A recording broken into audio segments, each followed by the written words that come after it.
Decomposition reaction அப்படின்னா என்ன sir அப்படின்னா a single reactant breaks down to give simplest product. அதான் தெரிஞ்சுக்கங்க, இது அப்படியே காம்பினேஷன் ரியாக்ஷனுக்கு ஆப்போசிட் தான். அப்படிதான் இங்க ஜெனரல் ஃபார்ம் பார்த்தா உங்களுக்கு தெரியும். the single reactant A என்ன ஆகுதுன்னா பிரேக் ஆகி நமக்கு சிம்பிளர் சப்ஸ்டன்ஸை கொடுக்குது. B plus C அப்படின்றத கொடுக்குது. காம்பினேஷன் என்ன பார்த்தோம், A plus B ரெண்டும் கம்பைன் ஆகி C கொடுத்துச்சு.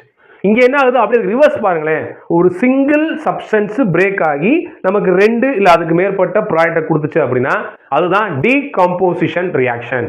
ஸோ நமக்கு தெரியக்கூடிய டிபிக்கல் எக்ஸாம்பிள் வந்து என்னன்னா அந்த லைம் ஸ்டோனை ஹீட் பண்றதுதான். இந்த லைம் ஸ்டோனை ஹீட் பண்ணும்போது என்ன ஆகுது அப்படின்னா அது குயிக் லைமாவும் கார்பன் டை ஆக்சைடை லிபரேட் பண்ணுது. கால்சியம் கார்பனேட்டை நம்ம ஹீட் பண்ணோம் அப்படின்னா கால்சியம் ஆக்சைடும் கார்பன் டை ஆக்சைடும் கிடைக்குது.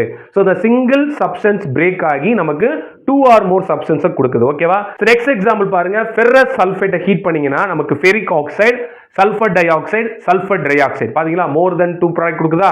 அப்ப இதுவும் வந்து என்னன்னா டீகம்போசிஷன் ரியாக்ஷன் தான்.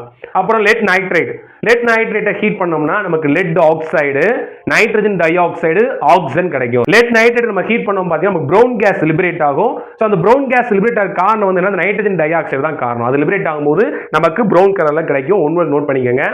அடுத்து சில்வர் குளோரைடை சன்லைட் பிரசன்ஸ் ஆஃப் சன்லைட்ல வச்சோம் அப்படின்னா நமக்கு சில்வராகவும் குளோரினாவும் பிரிஞ்சிடும். நீங்க மேல இருந்து கீழே எல்லா ஈக்குவேஷன்லையும் பாருங்களேன், ஏதோ ஒரு வகையில் நமக்கு என்ன கொடுத்தாங்கன்னா இது டீகம்போஸ் ஆகிறதுக்கு, ரியாக்டன் டீகம்போஸ் ஆகிறதுக்கு நமக்கு எனர்ஜி கொடுத்தா மட்டும்தான் இது டீகம்போஸ் ஆகும். நல்லா தெரிஞ்சுங்க. எல்லாம் அந்த 3 ரியாக்ஷன்ல பாருங்க, நான் வந்து ஹீட் பண்ணியிருக்கேன். இங்க வந்து பாருங்க சன்லைட்டை யூஸ் பண்ணி தான் என்ன பண்ணிருக்கேன், சில்வராகவும் குளோரினாவும் பிரிச்சிருக்கேன். அதே மாதிரி வாட்டர் எலக்ட்ரோலைசிஸ் பண்றதுல கரண்ட்டை யூஸ் பண்ணா வாட்டர் எலக்ட்ரோலைஸ் பண்ணும்போது என்ன ஆகும் அப்படின்னா ஹைட்ரஜனும் ஆக்சிஜனும் கிடைக்கும். அது ஒரு எக்ஸாம்பிள் தான். Electrolysis of water is one of the example for decomposition reaction. ஹீட்டாவோ லைட் ஃபார்மேட்லயோ இல்ல கரண்டா பாஸ் பண்ணா மட்டும்தான் இந்த ரியாக்டன்ட் பிரேக் டவுன் ஆகி நமக்கு ப்ராடக்ட்டை கொடுக்குது, டீகம்போஸ் ஆகுது. அப்ப கவனிங்க, decomposition reaction requires energy either in the form of heat, light, electricity for breaking down the reactant. நல்லா தெரிஞ்சுங்க, for breaking down the reactant. reactant break பண்றதுக்கு நீங்க வந்து லைட், ஹீட் இல்ல எலக்ட்ரிசிட்டி ஏதாவது கொடுத்து தான் ஆகணும்.